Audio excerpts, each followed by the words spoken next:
शनिवार व्रत की कथा।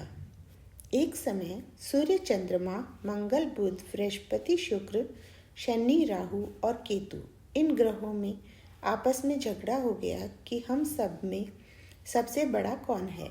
सब अपने आप को बड़ा कहते थे। जब आपस में कोई निर्णय न हो सका तो सबके सब आपस में झगड़ते हुए इंद्र के पास गए और कहने लगे, आप देवताओं के राजा हैं, इसलिए आप हमारा न्याय करके बतलाइए कि हम 9 ग्रहों में सबसे बड़ा कौन है। राजा इंद्र उनका प्रश्न सुनकर घबरा गए और कहने लगे, मुझ में यह सामर्थ्य नहीं है जो किसी को बड़ा या छोटा बताऊं। मैं अपने मुख से कुछ नहीं कह सकता हूँ। हाँ, एक उपाय हो सकता है। इस समय पृथ्वी पर राजा विक्रमादित्य दूसरों के दुखों का निवारण करने वाले हैं, इसलिए तुम सब मिलकर उन्हीं के पास जाओ, वही तुम्हारे दुखों का निवारण करेंगे। यह सुनकर सभी ग्रह देवता चलकर भूलोक में राजा विक्रमादित्य की सभा में जाकर उपस्थित हुए और अपना प्रश्न राजा के सामने रखा। राजा उनकी बात सुनकर बड़ी चिंता में पड़ गए कि मैं अपने मुख से किसको बड़ा और किसको छोटा बताऊं। जिसको छोटा बताऊंगा वही क्रोध करेगा।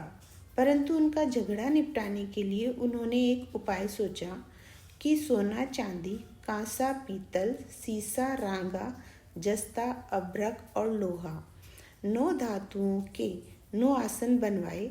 सब आसनों को क्रम से, जैसे सोना सबसे पहले और लोहा सबसे बाद में बिछाए। इसके बाद राजा ने सब ग्रहों से कहा, आप सब अपने अपने आसनों पर बैठिए। जिसका आसन सबसे आगे है वह सबसे बड़े और जिसका आसन सबसे पीछे है वह सबसे छोटा होगा। क्योंकि लोहा सबसे पीछे था और वह शनिदेव का आसन था, इसलिए शनिदेव ने समझ लिया कि राजा ने मुझको छोटा बना दिया है। इस पर शनिदेव को बड़ा क्रोध आया और कहा, राजा, तू मेरे पराक्रम को नहीं जानता।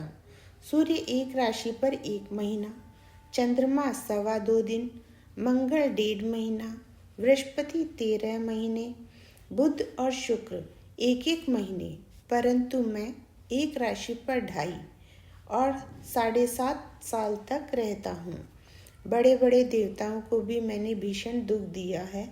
राजन सुनो, राम जी को 7.5 आई तो वनवास हो गया और रावण को आई तो राम और लक्ष्मण ने सेना लेकर लंका पर चढ़ाई कर दी। रावण कुल का नाश कर दिया। हे राजा, अब तुम सावधान रहना। राजा कहने लगा, जो कुछ भाग्य में होगा देखा जाएगा। उसके बाद अन्य ग्रह तो प्रसन्नता के साथ चले गए, परंतु शनिदेव बड़े क्रोध के साथ वहां से गए। कुछ काल व्यतीत होने पर जब राजा को 7.5 की दशा आई तो शनिदेव घोड़ों के सौदागर बनकर अनेक सुंदर घोड़ों के सहित राजा की राजधानी में आए। जब राजा ने सौदागर के आने की खबर सुनी तो अपने अश्वपाल को अच्छे अच्छे घोड़े खरीदने की आज्ञा दी। अश्वपाल एक अच्छी नस्ल के घोड़े देखकर उनका मूल्य सुनकर चकित हो गया और तुरंत ही राजा को खबर दी। राजा उन घोड़ों को देखकर एक अच्छा सा घोड़ा चुनकर सवारी के लिए चढ़ा। राजा के घोड़े की पीठ पर चढ़ते ही घोड़ा जोर से भागा। घोड़ा बहुत दूर एक बड़े जंगल में जाकर राजा को छोड़कर अंतर्ध्यान हो गया। इसके बाद राजा अकेला जंगल में भटकता फिरता रहा। बहुत देर के बाद राजा ने भूख और प्यास से दुखी होकर भटकते भटकते एक ग्वाले को देखा। ग्वाले ने राजा को प्यास से व्याकुल देखकर पानी पिलाया। राजा की अंगुली में एक अंगूठी थी। राजा ने वह अंगूठी निकालकर प्रसन्नता से ग्वाले को दे दी और शहर की ओर चल दिया। राजा शहर में पहुंचकर एक सेठ की दुकान पर जाकर बैठ गया और अपने आप को उज्जैन का रहने वाला तथा अपना नाम विका बताया। सेठ ने उसको एक कुलीन मनुष्य समझकर जल आदि पिलाया। भाग्यवश उस दिन सेठ की दुकान पर बिक्री बहुत अधिक हुई। तब सेठ उसको भगवान पुरुष समझकर भोजन कराने के लिए अपने साथ ले गया। भोजन करते समय राजा ने आश्चर्य की बात देखी कि खूंटी पर हार लटक रहा है और वह खूंटी उस हार को निगल रही है। भोजन के बाद कमरे में आने पर जब सेठ को कमरे में हार न मिला तो सबने यही निश्चय किया कि सिवाय विका के और कोई इस कमरे में नहीं आया, अतः अवश्य ही उसी ने हार चोरी किया है। परंतु विका ने कहा, हार मैंने नहीं लिया है। इस पर 5-7 आदमी इकट्ठे होकर उसको फौजदार के पास लाए। फौजदार ने उसको राजा के सामने उपस्थित कर दिया और कहा, यह आदमी तो भला प्रतीत होता है, चोर मालूम नहीं होता, परंतु सेठ का कहना है कि इसके सिवाय और कोई घर में आया ही नहीं, अवश्य ही चोरी इसी ने की है। तब राजा ने आज्ञा दी, इसके हाथ पैर काटकर चौरंगिया किया जाए। राजा की आज्ञा का तुरंत पालन किया गया और विका के हाथ पैर काट दिए गए। इस प्रकार कुछ काल व्यतीत होने पर एक तेली उसको अपने घर ले गया और कोल्हू पर बिठा दिया। विका उस पर बैठा हुआ अपनी जबान से बैल हाँकता रहा। शनि की दशा समाप्त हो गई और एक रात को वर्षा ऋतु के समय वह मल्हार राग गाने लगा। उसका गाना सुनकर उस शहर के राजा की कन्या उस राग पर मोहित हो गई और दासी को खबर लाने को भेजा कि शहर में कौन गा रहा है। दासी सारे शहर में फिरती फिरती क्या देखती है कि तेली के घर चौरंगिया राग गा रहा है। दासी ने महल में आकर राजकुमारी को सब वृतांत सुना दिया। बस उसी क्षण राजकुमारी ने अपने मन में यह प्रण कर लिया कि चाहे कुछ भी हो, मुझे उस चौरंगिए के साथ विवाह करना है। प्रातःकाल होते ही जब दासी ने राजकुमारी को जगाना चाहा तो राजकुमारी अनशन व्रत लेकर पड़ी रही। तब दासी ने रानी के पास जाकर राजकुमारी के न उठने का वृतांत कहा। रानी ने तुरंत ही वहां जाकर राजकुमारी को जगाया और उसके दुख का कारण पूछा तो राजकुमारी ने कहा, माँ, मैंने यह प्रण कर लिया है कि तेली के घर में जो चौरंगिया है उसी के साथ विवाह करूंगी। माता ने कहा, पगली, यह क्या बात कह रही है? तेरा किसी देश के राजा के साथ विवाह किया जाएगा। राजकुमारी कहने लगी, माँ, मैं अपना प्रण कभी नहीं तोड़ूंगी। माता ने चिंतित होकर यह बात राजा को बताई। तब राजा ने भी आकर समझाया, मैं अभी देश देशांतर में अपने दूत भेजकर सुयोग्य, रूपवान एवं बड़े से बड़े गुणी राजकुमार के साथ तुम्हारा विवाह करूंगा। ऐसी बात तुमको कभी नहीं सोचनी चाहिए। राजकुमारी बोली, पिताजी, मैं अपने प्राण त्याग दूंगी, परंतु किसी दूसरे से विवाह नहीं करूंगी। इतना सुनकर राजा ने क्रोध से कहा, यदि तेरे भाग्य में ऐसा ही लिखा है तो जैसी तेरी इच्छा हो वैसा ही कर। राजा ने तेली को बुलाकर कहा, तेरे घर में चौरंगिया है, उसके साथ मैं अपनी कन्या का विवाह करना चाहता हूँ। तेली ने कहा, यह कैसे हो सकता है? कहाँ आप हमारे राजा और कहाँ मैं नीच तेली। परंतु राजा ने कहा, भाग्य के लिखे को कोई टाल नहीं सकता। अपने घर जाकर विवाह की तैयारी करो। राजा ने उसी समय तोरण और बंधनवार लगवाकर अपनी राजकुमारी का विवाह चौरंगिया विक्रमादित्य के साथ कर दिया।